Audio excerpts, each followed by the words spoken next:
So I'm not really an anime or manga guy, so when I heard this movie was coming out, I had no expectations for it. The only thing I kept hearing about were the visuals, and they were pretty amazing.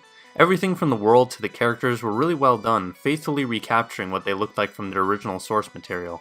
I especially loved the weird weapons and cyborg people they showed off in this movie. It maintained that insane anime feel and didn't dumb anything down to make the movie more palatable for common audiences. They also did a great job of making Alita feel like she was actually there with the other actors. It was basically as seamless as Groot and Rocket in the Guardians movies. The action scenes especially were entertaining as hell because of it. It was a lot more violent than I thought it was going to be, but I think that just made it more fun to watch. The story, on the other hand, was kind of a mixed bag for me. There were so many times where characters were just explaining shit to Alita, which made a lot of the dialogue scenes kind of boring for me. Alita also meets this guy early on who's obviously going to be the love interest because, whenever there's a fish out of water scenario, there's got to be a hot girl or hot guy to show them around. The relationship is where most of the heart of this movie comes from, and for me, it didn't really feel like anything special. There's one conversation they have that actually felt genuine, but it comes on at the end and doesn't really have much development to fall back on. Even the amnesia angle was something that also felt pretty familiar. When a character has to remember their past, realize that they're the chosen one for something. We're literally getting another big budget action movie in a few weeks that's doing the exact same thing. The thing is, I don't know how much I can fault the story because it's based off something that they probably didn't want to deviate from, but I'm just calling it as I see it. Most stories can sometimes get away with this as long as their characters are really strong. I liked most of the characters in this movie, but a lot of them weren't that interesting. None of the performances really stood out either. It felt like anyone could have been anyone in this movie. Marshall Ali plays the villain in this movie, and he's pretty damn bland.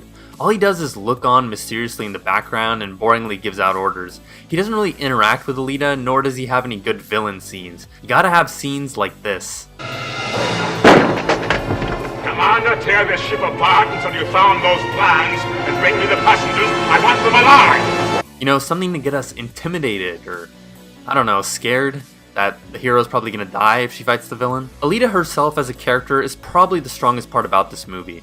She definitely has the most personality and changes the most by the end of the film. She is a little bit too invincible though. She never loses a fight and you never really feel like she's going to, which I think takes away a lot from the tension from the action scenes. There's a part halfway through the movie where she walks around like Luke does at the beginning of Return of the Jedi. Like he's wearing that black cloak and he's all Jedi mastery and controlling everybody, and he's a lot more, solemn than he was in the last movie. But while Luke got 2 movies to develop into a Jedi Master, Alita is kind of rushed through her evolution.